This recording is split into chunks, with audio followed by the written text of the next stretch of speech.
Yes, good morning, my people. I'll be talking about Naomi Oguwusi, the wife of Oba Oni, and the incidents that has been on the social media. So I'm reading all the comments of many people regards to what actually happened. So I need to break my silence over that. So, all right. Naomi, yes. From the look of things, this marriage is not for you, right? From Nkoto recently. But although you have come to media to say, no, I want haters, I want enemy, I want this, I want that, I want anyone so it could work. You don't need to explain yourself. When it's already working, if your relationship is working, you don't need to explain to social media fans that your relationship is working. You are the wife before. You go out, you do things together, you hug each other, you hold each other, you sing poets, you do all that, you dance in an occasion for him. Naomi, mo fẹ́ bẹ̀ lẹ́bẹ̀ kan, má sọ̀rọ̀.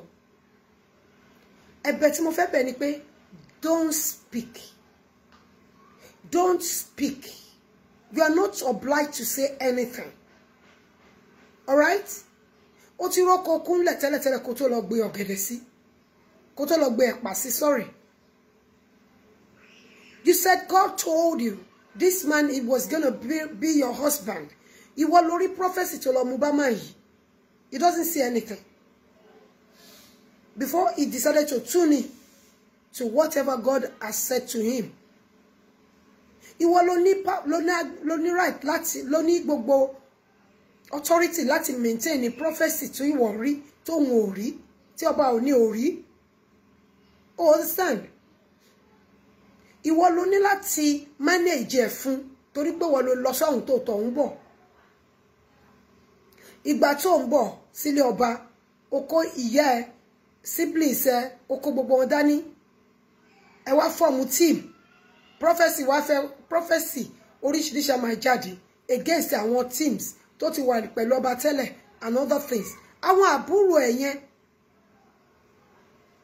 mi ò rí relationship yín pé kó kọ́ díà. I saw body language nígbà tí àbúrò ọ̀dín ṣèyàwó. Mo rí that discernment spirit. Ó jẹ́ kí n rí that gap. Ó fẹ́ gbọ́ ọjọ́ tó fẹ́ ọba Ọ̀ní. Mo pe Deputy Inspector General of Police. Money, did you see that marriage? I don't see it coming. So fast and so soon. But now, what is ṣẹlẹ̀ ní DIG sọ? DIG sọ fún mi pé, the princess, what is ṣẹlẹ̀ nísìn náà? Wípé, kí ló rí sí? Mo ní nǹkan tẹ́mi rí sí ni pé, there's something somewhere tí ó forcefully jẹ́ kí kíní ẹ̀ take place. I'm not saying wípé o lè jẹ́ ìyàwó ọba Ọ̀ní. If it's not the right time, it's not the right time. If it's not the right timing, it's not the right timing. Okay?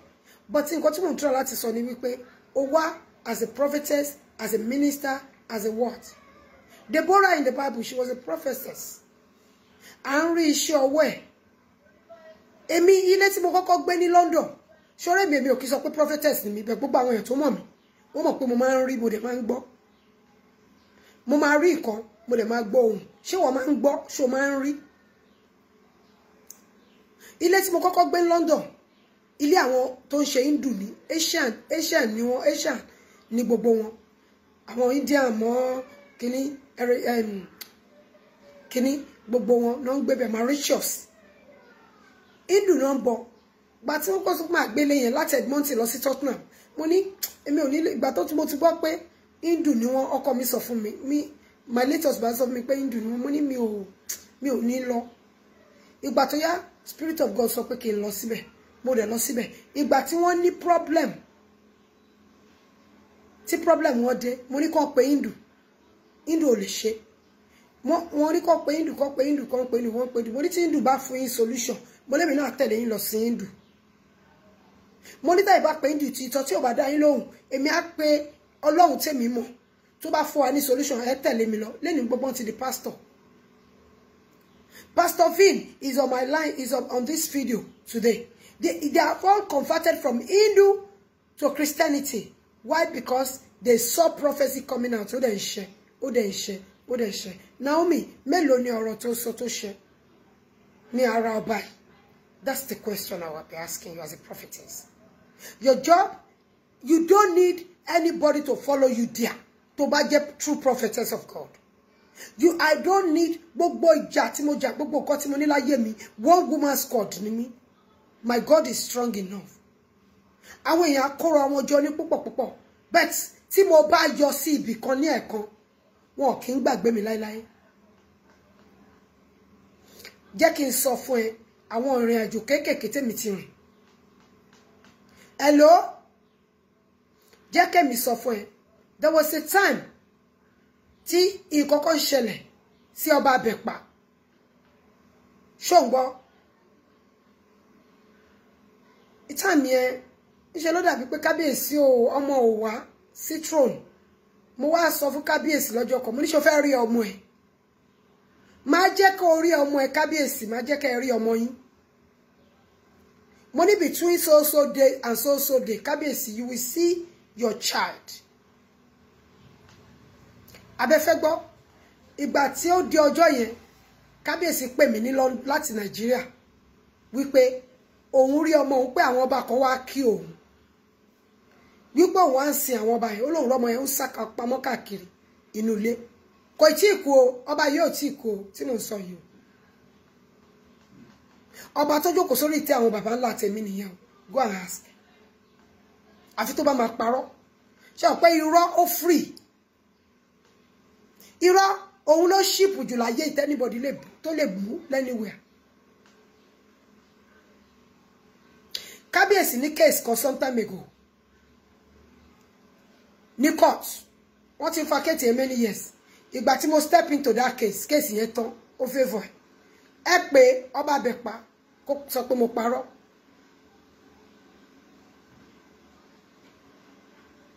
There are so many instances tó jẹ́ pé I will stand in the gap and something will happen. So many people tó mọ̀ mí wọ́n mọ̀ wípé I can see and I can hear. Naomi, can you see and hear? Ó yẹ kó rí pé you have to see this coming. Before my husband died, mo sọ fún mo ní àjọ ṣùgbọ́n yìí mo jí mo ní Kúnlé, unfortunately you're going to die. Mo ní pósí yẹn kò wá ní jẹ́wọ́ nìkan ẹ̀yin méjì ni. Mo ní I saw it. Ló bá pe primate Ayọ̀délé. Ló bá pe primate. Tẹ́ bá ń gbọ́ primate Ayọ̀délé. Ló bá pe wípé ìyàwó òun lòun rí this and that. Ó ní what is the way out? Ó bèrè lọ́wọ́ mi. Mo ní the only way out ni pé má kúrò lẹ́gbẹ̀ẹ́ mi. Ló bá ní òun ti pa àwọn kan ní primate dẹ̀ to jẹ́ iṣẹ́ yẹn fún the same way. That is why I will always respect primate Ayọ̀délé. Kò sẹ́ni tó máa sọ pé òun mọ primate Ayọ̀délé ní gbogbo Nàìjíríà. Tí primate Ayọ̀délé tó bá jíṣẹ́ fún nípa president àṣẹ. Òun ló mọ̀ wọ́n, èmi ò mọ̀ wọ́n. Ó bá pe primate Ayọ̀délé pé ìyàwó òun lòun rí nǹkan kan. Kò tí ì sọ primate Ayọ̀délé ó break nǹkan tí mo rí fún ni. Wípé ó léwu fún o láti lọ sí Nàìjíríà.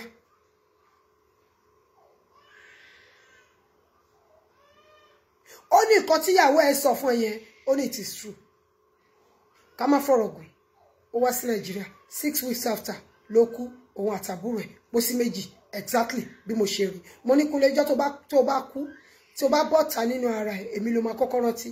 That was ìgbà tó kú ó máa wá bá mi á jókòó sẹ́gbẹ̀ẹ́ mi a máa fẹ́ ṣàlàyé. Ẹ̀yin èèyàn tẹ́ pera yín ní ìránṣẹ́ Ọlọ́run. Ǹjẹ́ ẹ̀yin gbọ́? Ǹjẹ́ ẹ̀yin rí? Naomi, you're supposed to know the future of this marriage, Soloba. Ọjọ́ tó máa appoint ọkọ mi as ADC governor. mo sùn àti wá jí ó yẹ ká travel ó wá jí mi ó wá ń lọ aṣọ ó lóun fẹ́ lọ aṣọ ó wá jí mi mo ní kó fún mi ní few minutes pé ó mọ̀ pé mo fẹ́ rí nǹkan bí mo ṣe sùn báyìí mo kàn rí ni tí wọ́n mú signal jáde pé wíìs Adékúnlé Tèmítọ́pẹ́ Òdùsí mo dẹ̀ gba lẹ́tà yẹn mo wá sọ mo kàn lajú lójú ìran tí mo wò yẹn mo ní Kúnlé mo ní you have just been appointed as head to the governor ó ní jọ gẹ́rà àti àríkó wá lọ èmi ò ní bẹ́ẹ̀ lọ́ṣọ ẹlẹ́yìn o ó bá ń lọ́ṣọ yẹn lọ aṣọ ẹ̀ ló ń lọ tí fóònù ẹ̀ bẹ̀rẹ̀ sí ní rìn gbogbo àjọ wà nílé mi là ṣé wọ́n máa ń rí gbogbo àwọn fíṣọ̀ tẹ́ rí fún ọba wọ́sìkọ̀ ọba Ifẹ̀ prophecy tó ń fẹ́ láti favour yín láti gbà yín ní team ni kò ń ṣe favour láti lè castigate àwọn other team members ẹ̀yin nìkan gbogbo ẹ̀yin ìyàwó ọba jákujàku jáwé jura tó yẹ pé ẹ̀yin nìkan àwọn team other people tó yẹ kẹ́ máa maintain wọn ò mọ̀ ṣe àwọn àbúrò ẹ̀ wọn ò mọ̀ ṣe àfìgbà tẹ́ bá lé wọn tẹ́ bá lé àwọn olóore àwọn aláàánú ẹ̀ kúrò kó lè máa dáyà jẹ lọ́dọ̀ yín tí tọ́ba bá dẹ̀ jìyà títí tí dé stage kan á lé ẹ̀yìn ìdànù náà ó sì máa fẹ́yàwó mi Naomi iṣẹ́ tó lọ ṣe bẹ̀yẹ kò yé mi ṣé iṣẹ́ ìgbàlà ni iṣẹ́ ìtúsílẹ̀ ni iṣẹ́ ìdáǹdè ni mi kò yé mi èyí tẹ́mi kọ́ tún máa rí ni pé wà á ṣe fashion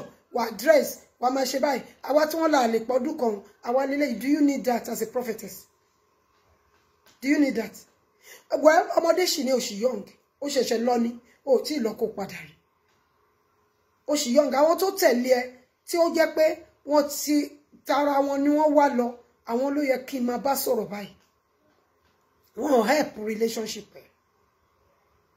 ẹ wọ́n help ẹ o ṣebí PA Ibrahim ló fẹ́ tẹ́lẹ̀ ṣe bóun ló rent ilé fún ẹ Naomi ṣe bóun ló rent ilé fún ẹ òun náà ló ṣe dáa kóbìnrin níṣẹ́ lọ́wọ́ iṣẹ́ tó tójú òṣùwọ̀n kó tó lọ fẹ́ ọkùnrin kó má máa ríran pé ìwọ lọkọ mi ọkọ kí lóbìnrin fọkọ ṣe nísìn decoration lóbìnrin fọkọ ṣe ó jẹ́ a má sọ̀rọ̀ ó jẹ́ a má dùn ó jẹ́ a má justify relationship tí ò sí mọ́ okay Bible sọ fún yín pé tó bá máa fira yín lẹ̀ ẹ gbọ́dọ̀ fira yín lẹ̀ except àwẹ̀ àti àdúrà Naomi ó ti kúrò bẹ́ẹ̀ for how many months nísìn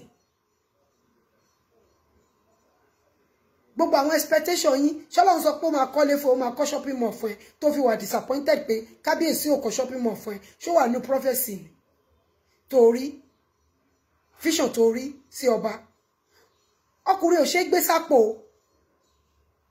wo ọkùnrin ò ṣe gbé sápò tó bá torí ẹ pé owó ọba Láńgbájá sọ̀rọ̀ lẹ́nu tó bá dọ̀la tó bá sí mbẹ̀ mọ́ Láńgbájá yìí ló máa jẹ́ best friend ẹ ọkùnrin ò ṣe gbé sápò wọ́n strong gan ṣó fẹ́ gbọ́ ọkùnrin strong bàjẹ́bàjẹ́ wọ́n ṣe pocket bóyá torí pé ò tí ní experience ni ọkùnrin ò ṣe gbé sápò òun nìyẹn ń sìn wọ́n fáwọn èèyàn lọ́rọ̀ sọ gbogbo èèyàn ń kọ́ kíní oríṣiríṣi ó tún gbé kíní audio music kan táwọn èèyàn sọ 202 people bẹ́ẹ̀ share ẹ̀ wọn ò lè bẹ́ẹ̀ gbélé ọkọ wọn ò lè bẹ́ẹ̀ ṣe lé ọkọ ẹ̀ orí ló báyàn tajà ká jèrè kó o ti níṣẹ́ lọ́wọ́ ni tẹ́lẹ̀tẹ́lẹ̀ kó o ti ní gbogbo nǹkan tiẹ̀ jọ tẹ́lẹ̀ wàá máa wá rí fíṣàn pé wọ́n níyàwó ọba ó rò pé àwọn obìnrin tó wà successful fẹ́ fẹ́ ọkọ ni tí bá gbọ́ pé èèyàn máa rí àyà mi á ṣe gàrà although I was very fortunate in my marriage ọkọ mi máa ń ṣe so many things fún mi wípé a fẹ́ take care àyàn a fẹ́ ṣe báyìí ó máa ń ṣe ó try kó jẹ́ kí n wò pé marriage dá tí tó bá jẹ́ pé mo lọ marry ẹni tó yẹ pé mo lọ wò wípé marriage ò dá ni mi tí ẹ̀ ní súnmọ́ ọkùnrin mi ní bá ọkùnrin sọ hello good morning mọ́ láíláí but mo wà fortunate mo fẹ́ ọkọ tó dáa. My late husband was good. All right? So, you wá lọ nu marriage, ó lọ bí ipò lọ sí company. Bí ipò lọ sí company ni. Bí ipò lọ bá àwọn business partner, business counterpart. Ìyá ẹ lọ, gbogbo àwọn àbúrò ẹ lọ, gbogbo family ẹ lọ, gbogbo marriage lọ, gbogbo àwọn tí bí tó tún lọ́kọ, gbogbo ọkọ wọn lọ ń jókòó sáàfin. Wọ́n tẹ̀ lọ́ba káàkiri bó bá lọ bí wọ́n á rí ìyẹn lè máa fi ṣe prophecy tó bá lọ bí wọ́n á rí ìyẹn lè máa fi ṣe prophecy ó ti pọ̀ jù mẹ́ ó wá fẹ́ máa ṣàlàyé fún wa ní pé kò sí nǹkan tó ṣẹlẹ̀ Naomi a lot has happened there mo gbéra mo lọ sí Ifẹ̀ mo rí ìlàrí kan ìlàrí ọba mo ní mo fẹ́ ra craft yẹn ilé ọba Síjú Adé ni mo ti rí craft yẹn torí mo lọ síbẹ̀ mo wá stay ibẹ̀ ni mo stay sí mo wá ní mo ń wá craft yẹn ṣé you understand ilé brother àbúrò ọba Síjú Adé mo lọ síbẹ̀ so mo wá ibẹ̀ ni mo sùn sí ibẹ̀ ni mo stay sí so mo wá ní rí craft yẹn ní sitting room mo like craft yẹn mo wà fascinated with it mo wá là ń wá àwa dé ilé ọba mo wá mú ìlàrí kan mo pe ìlàrí kan àwa jọ lọ àwa ń sọ̀rọ̀ ẹ Naomi sórí game tó lọ play bẹ́ẹ̀ game àwọn mafia ni sórí àwọn tó bá ń bẹ̀ yẹn àwọn tó lọ bá ń bẹ̀ yẹn mafia ni wọ́n sórí ìwọ ò kì í ṣe mafres ó lọ wọnú àárín àwọn mafia nǹkan tó ṣẹlẹ̀ sí ẹnìyẹn ó mọ̀ pé Bible sọ pé the children of this world they are wiser than children of light sórí àwọn deliverance tó lóun ṣe káàkiri yẹn ṣé o lè ṣe nílé ọba o lè lọ máa ṣe láti ààfin àwọn mélòó ló ti rí gbàlà through you mo mọ iye àwọn tó ti di pastor through èmi torí mo mọ àwọn tó ti di minister of God ìgbà tí mo ṣe kíní olùṣọ́ iye àwọn olùṣọ́ tó máa ń pè mí àwọn pastors wọ́n máa wá bá mi ni máa kan pastor ni olùṣọ́ ni ó wá bá mi wọ́n sọ pé ọ̀nà ẹ̀kọ́ ló wà ló bá ní kíní kan mo ní ọ̀nà ẹ̀kọ́ ló wà mo ní iṣẹ́ tó o ti kọ́ṣẹ́ láàárọ̀ ọjọ́ ayé oníbà mo ṣe mọ̀ mo ní iṣẹ́ tó o kọ́ yẹn lọ́nà ẹ lọ bọ́ aṣọ white garment lọ bọ́ sílẹ̀ ó bá bẹ̀rẹ̀ kíní kan báwo làwọn ṣe máa gbọ́n sẹ̀lẹ̀ mo lẹ́yìn kò sí ìtọ́kọ̀ mi pẹ̀lú yẹn ìgbà tó lóun ò lówó tó máa fi ṣe establish mo gbé lọ mo lọ ra irinṣẹ́ fún èmi àti ẹ̀tòtọ́ tó bá ń ríran wà á rí nǹkan tó ń bọ̀ wá bá ẹ Naomi wà á máa rí gbogbo wọn ni gbogbo èyí tó gbé wá síbẹ̀ yẹn pákéjì tó gbé wá síbẹ̀ yẹn ìsìlá kó jẹ́ level ẹ̀ ò tí ì high spiritually ò tí ì dàgbà nínú ẹ̀mí tó ibi tó wọ̀ yẹn tó ẹ̀bí tó height tó gbé wá kó jẹ́ wípé ṣùgbọ́n kó táwọn ọmọdé bá ṣe gba Jésù ó máa ń ṣe wọ́n wùrùwùrù tó bá ṣe contact pẹ̀lú Spirit of God ó máa ṣe wọ́n wùrùwùrù bóyá nǹkan tó ṣe ẹ́ nìyẹn because èmi ò mọ level tó wà spiritually I don't see you in the spirit mo máa ń wò ẹ́ mi ò kí ń rí in the spirit mi ò kí ń rí ẹ ṣùgbọ́n pé bẹ́ẹ̀ni sọ pé àwọn ẹ̀mí á máa tẹríba fún àwọn ẹ̀mí àwa tá a lẹ́mìí mi ò kí ń rí ẹ in the spirit mi ò fi bá gospel ẹ jẹ́ o kọ́lọ́run kó dáríjì mi ò dá ẹlẹ́jọ́ pẹ̀lú bẹ́ẹ̀ tí mo kàn fẹ́ save life ẹ padà síbi tó ti miss ẹ it's likely you missed it somewhere ó gbé ò rí clearly àbó ògbọ́n clearly padà síbi tó ti miss ẹ up kó padà sẹ́yìn o pretty o wà intelligent mo ti gbọ́ bó ṣe ń sọ̀rọ̀ mo like tó bá ń sọ̀rọ̀ mo máa ń gbọ́ feel of your kìíní ṣó ti gbọ́ má dẹ̀ sọ̀rọ̀ o ìyàwó kìíní ti lọ nílé ọba àfin ọba Ifẹ̀ o gbọ́ kó sọ á ìyàwó kejì ti lọ kò sọ á ìwọ ni kẹta tó gbéra ẹ wá ìwọ ló gbéra ẹ wá fẹ́ kò ṣe òun ló wá ẹ wá fẹ́ o gbọ́dọ̀ sọ̀rọ̀ lórí mídíà o má lọ jábọ̀ o má lọ dún o má jẹ́ káwọn èèyàn tiẹ̀ má lọ jábọ̀ o kó má flex kìíní tí marriage ẹgọ bá bí ọba kó fi ẹ ṣe ìjọba fìdí ẹ kọkọ gbé síbì kan kó dàbí pé ẹjọ́ wà ìyẹn ni kó bẹ̀bẹ̀ fún jẹ́ kó má dàbí pé ẹjọ́ wà ẹ̀ẹ́dẹ̀jọ́ sí a ti mọ̀ pé ó ti tán etí ọba nílé ọba tí ọba lóko èèyàn ló ń jẹ́ bẹ́ẹ̀ nígbà tí wà àtàwọn àbúrò ọba tẹ́ẹ̀tì lè jọ wà ní báyìí tẹ́ẹ̀jọ́ wà báyìí tí ọ̀nà ti pín nítorí tíìmù tiẹ̀ àti tíìmù tiwọn tó wá gbára wọn wá forí gbára wọn prophecy oríṣiríṣi one land ibẹ̀ ni mo ti mọ̀ pé igi ti dá ó dá lóko mo gbọ́ nílé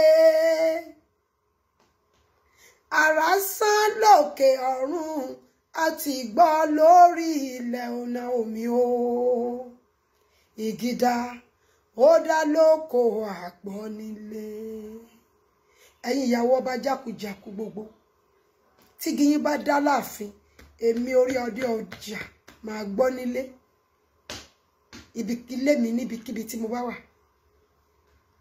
ẹ máa ṣe jámayàmayàmá ẹ lọ kóbìnrin kó ní future kó ní vision kó ní gbogbo skill ó dá púpọ̀ tó bá jẹ́ tèkété lobìnrin ní o tèkété kò ní lọ́ọ̀bì kan a fi dá wàhálà sí rẹ̀ lọ́rùn ni Naomi Ogunwusi tó bá ní kó wá máa kó máa present ara ẹ̀ bí pé not happen mẹ́wàá ti happen tó dẹ̀ ti bọ́ síta ṣé o gbọ́ ọlọ́run abẹ́ ṣe o ọlọ́run ayọ̀ ẹ o level tó wù ẹ́ nínú spirit ọlọ́run amú ẹ débẹ̀ o but as at now o tí dé any height gbogbo àwọn deliverance tó ń ṣe o kàn ń lọ expose ara ẹ sọ́wọ́ darkness ni wọ́n máa fún ẹ ní kòní ṣé o gbọ́ ká ṣe deliverance àṣẹ ìwọ gan o need deliverance kọ́kọ́ ṣe deliverance fún ẹ ká kọ́kọ́ ṣe deliverance ẹ ká kọ́kọ́ wò ẹ sàn ká tú ẹ sílẹ̀ ìyẹn ni wọ́n gan kọ́kọ́ ní tó ti lọ kóra ẹ sínú wàhálà ṣé o ti gbọ́ tó bá lọ fẹ́ bọ́ síta o fẹ́ máa tójọ́ a wà nílé fún ẹ o gbọ́dọ̀ bọ́ta o Naomi ìyàwó ọba Ògúnwùsì o gbọ́dọ̀ bọ́ síta ṣàlàyé Mongo Park story bó ṣe ṣẹlẹ̀ o jókòó ara ẹ kó máa pretend kó dẹ̀ máa gbàdúrà kó máa pretend pé everything is okay àwa náà dẹ̀ máa wish ẹ pé kọ́lọ́run jẹ́ kó wà okay bẹ̀tẹ̀ ọba ilé yìí oníyàwó púpọ̀ ni kò ní dúró lórí méje èmi ni mo sọ bẹ́ẹ̀ fún ẹ right